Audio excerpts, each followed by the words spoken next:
Hello friends, मैं छोटन कुमार आप सभी को एनसीईआरटी ज्ञान पे स्वागत करता हूं। दोस्तों, क्लास 11 का हिंदी इलेक्टिव का एग्जाम हो चुका है, तो हम लोग इसका 40 एमसीक्यू मिलाने वाले हैं और आप अपना मिला सकते हैं कि आपने कितना सही किया। तो चलिए हम लोग आते हैं पहला क्वेश्चन की ओर। तो पहला क्वेश्चन दोस्तों आपका पैसेज से दिया था, जिसको हम लोग बोलते हैं हिंदी में गद्यांश। ठीक है, तो पहला क्वेश्चन क्या था दोस्तों कि वर्तमान समय में संपूर्ण मानव जाति किससे त्रस्त है, तो वो आपका तनाव से। ठीक है, अब आता है क्वेश्चन नंबर दूसरा की ओर। तो क्वेश्चन नंबर दूसरा क्या है दोस्तों कि कुदरत का अनमोल उपहार क्या है, तो वो आपका हंसी है। ठीक है, कुदरत का अनमोल उपहार क्या है दोस्तों, तो आपका हंसी। तो हो जाएगा आपका दूसरा का ऑप्शन नंबर दूसरा। अब आता है क्वेश्चन नंबर तीसरा की ओर। तो क्वेश्चन नंबर तीसरा क्या है दोस्तों कि बेखौफ होकर हमें किसका आदान प्रदान करना चाहिए, तो मुस्कुराहट का हमें बेखौफ होकर क्या करना चाहिए, आदान प्रदान करना चाहिए। तो हो जाएगा आपका तीसरा का पहला। अब आता है क्वेश्चन नंबर चौथा की ओर।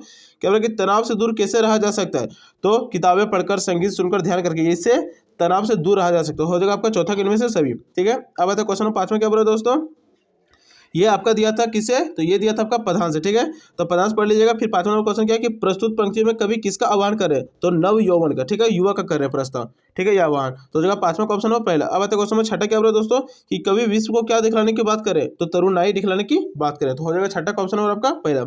अब आता है क्वेश्चन नंबर 7 पर। क्या बोल रहे हैं दोस्तों कि प्रस्तुत पंक्ति में किस प्रकार के भाव नीत है, तो देशभक्ति के भाव क्या है आपका नीत है। तो हो जाएगा सातवां क्वेश्चन नंबर आपका तीसरा। अब आता है क्वेश्चन नंबर 8। क्या बोल रहा है कि दोस्तों देशवासियों को कहां से आमंत्रण मिल रहा है, तो प्रत्येक दिशा से, चारों दिशाओं से आमंत्रण मिल रहा है। तो हो जाएगा आपका आठवां क्वेश्चन नंबर चौथा। अब आता है क्वेश्चन नंबर 9। क्या बोल रहे हैं दोस्तों कि संचार भाषा में किन तत्वों की प्रचुरता होती है। क्या बोला सिंपल सा कि संचार भाषा में किन तत्वों की प्रचुरता होती है, तो संकेतकार, अक्षरों, उत्पादों की ये होती है। ठीक है, तो हो जाएगा नौवां ऑप्शन नंबर आपका पहला।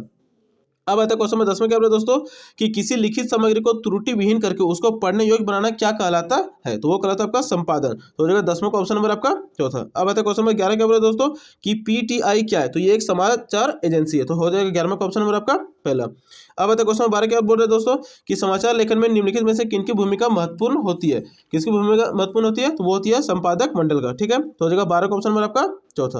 अब आता है क्वेश्चन नंबर 13। क्या बोला दोस्तों कि विद्यालय में अवकाश हेतु दिए गए आवेदन पत्र में किसे संबोधित किया जाता है, तो ये प्रधानाचार्य को। तो हो जाएगा 13 का ऑप्शन नंबर आपका तीसरा। अब आता है क्वेश्चन नंबर 14। क्या बोला दोस्तों कि सरकार के कामकाज पर निगाह रखना और उनकी गड़बड़ियों को उजागर करना क्या कहलाता है, तो ये कहलाता है आपका वॉचडॉग पत्रकारिता। तो हो जाएगा 14 का ऑप्शन नंबर आपका पहला। अब आता है क्वेश्चन नंबर 15। क्या बोला कि संचार की प्रक्रिया जब बड़े पैमाने पर होती है तब उसे क्या कहा जाता है, तब उसे कहा जाता है आपका जन संचार। तो हो जाएगा 15 का ऑप्शन नंबर आपका तीसरा। अब आता है क्वेश्चन नंबर 16। क्या बोला दोस्तों कि मल्टीमीडिया का उपयोग किस क्षेत्र में होता है, तो शिक्षा, चिकित्सा, विज्ञापन, व्यवसाय, सर हर क्षेत्र में मल्टीमीडिया का उपयोग किया जाता है। तो हो जाएगा 16 को इनमें से सभी। ठीक है, चौथा नंबर ऑप्शन। अब आता है क्वेश्चन नंबर 17। क्या बोला दोस्तों कि हिंदी का पहला समाचार पत्र सबसे पहले कहाँ प्रकाशित हुआ, तो वो होता है आपका कोलकाता में। तो हो जाएगा 17 का ऑप्शन नंबर आपका पहला। अब आता है क्वेश्चन नंबर 18। क्या बोला दोस्तों कि सूचनाओं का संकलन कर संपादक तक पहुंचाने की जिम्मेदारी किसकी होती है, तो वो होती है आपका पत्रकार की। तो हो जाएगा 18 का ऑप्शन नंबर आपका पहला। अब आता है क्वेश्चन नंबर 19। क्या दिया था, ये दिया था एक दोहा से, जो कि कबीर का दोहा है। तो क्या बोला कि प्रस्तुत पंक्तियों के कवि कौन है, तो ये आपका कबीर ही है। ठीक है, तो 19 का हो जाएगा आपका ऑप्शन नंबर तीसरा। अब आता है क्वेश्चन नंबर 20। क्या बोल रहे हैं दोस्तों कि अरे इन दोहूं राह न पाई में किन दो धर्मों के लोगों का वर्णन किया गया। ठीक है, तो इसमें हिंदू और मुसलमान धर्मों का वर्णन किया है। तो हो जाएगा आपका 20 का ऑप्शन नंबर पहला। अब आता है क्वेश्चन नंबर 21। क्या बोला कि हिंदू अपने बड़ाई करते हैं परंतु किसके पैरों तले सोते हैं, तो वो आपका वैश्य। तो हो जाएगा 21 का ऑप्शन नंबर तीसरा। अब आता है क्वेश्चन नंबर 22। क्या बोला कि खाला का अर्थ क्या है, तो खाला मौसी को बोला जाता है आपका मुस्लिम लोग। ठीक है, तो 22 का हो जाएगा आपका ऑप्शन नंबर दूसरा। अब आता है क्वेश्चन नंबर 23। क्या बोला दोस्तों कि कबीर के पद पर किस पर व्यंग किया गया, तो धार्मिक कुरीतियां, जो धर्म में कुरीतियां होती है उस पर व्यंग किया गया। तो हो जाएगा 23 का ऑप्शन नंबर आपका दूसरा। अब आता है क्वेश्चन नंबर 24। क्या बोला दोस्तों कि खेल में श्री कृष्ण हार जाते हैं पर जीतता कौन है, तो इसमें सुदामा क्या होता है, जीत जाता है। तो हो जाएगा 24 का ऑप्शन नंबर आपका दूसरा। अब आता है क्वेश्चन 25। क्या बोला दोस्तों कि तुलसीदास किस काल के कवि, तो वो है आपका भक्ति काल के कवि। तो हो जाएगा 25 का ऑप्शन नंबर आपका तीसरा। अब आता है क्वेश्चन 26। क्या बोला दोस्तों कि जहरी जहरी झीनी बूंद है प्रतिमानो में जहरी जहरी कौन सा अलंकार है, तो ये पुनरुक्ति प्रकाश। ठीक है, तो हो जाएगा 26 का ऑप्शन नंबर आपका पहला। अब आता है क्वेश्चन नंबर 27। क्या बोला दोस्तों कि महादेवी वर्मा किसका त्याग करके अपने कर्तव्य पथ पर अग्रसर होने की प्रेरणा दे रही है, तो वो आलस्य को त्याग करके। ठीक है, तो हो जाएगा 27 का ऑप्शन नंबर आपका दूसरा। अब आता है क्वेश्चन नंबर 28। क्या बोला दोस्तों कि 28 एक कहानी है। ठीक है, क्या बोला कि प्रस्तुत गद्यांश किस पाठ का, तो ये खाना बदोश का। तो हो जाएगा 28 का ऑप्शन नंबर आपका तीसरा। अब आता है क्वेश्चन 29। क्या बोला दोस्तों कि गद्यांश के अनुसार मजदूरों की संख्या कितनी है, तो इसमें मजदूरों की संख्या आपका 30 है। तो हो जाएगा 29 का ऑप्शन नंबर दूसरा। अब आता है क्वेश्चन नंबर 30 क्या दोस्तों कि मानव और सुखिया कौन है, तो ये आपका मजदूर। तो हो जाएगा 30 का ऑप्शन नंबर आपका पहला। अब आता है क्वेश्चन नंबर 31। क्या बोला दोस्तों कि खाना बदोश कहानी में भट्टे का ठेकेदार कौन है, भट्टे का ठेकेदार कौन है, तो वो आपका असगर। तो हो जाएगा 31 का ऑप्शन नंबर तीसरा।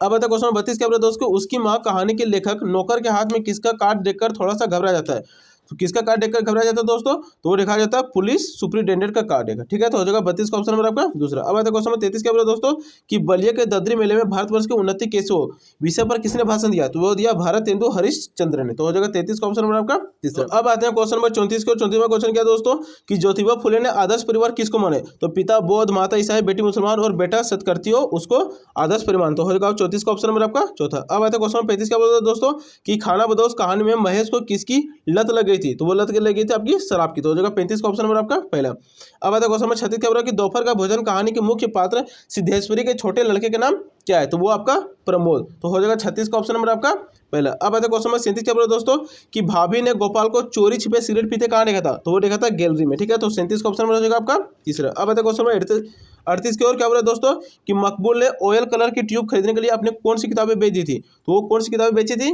तो किताबें बेची थी भूगोल और इतिहास की। तो हो जाएगा 38 का ऑप्शन नंबर आपका तीसरा। अब आता है क्वेश्चन 39 क्या बोल रहा है दोस्तों कि आवारा मसीहा उपन्यास किस साहित्यकार के जीवन पर आधारित है?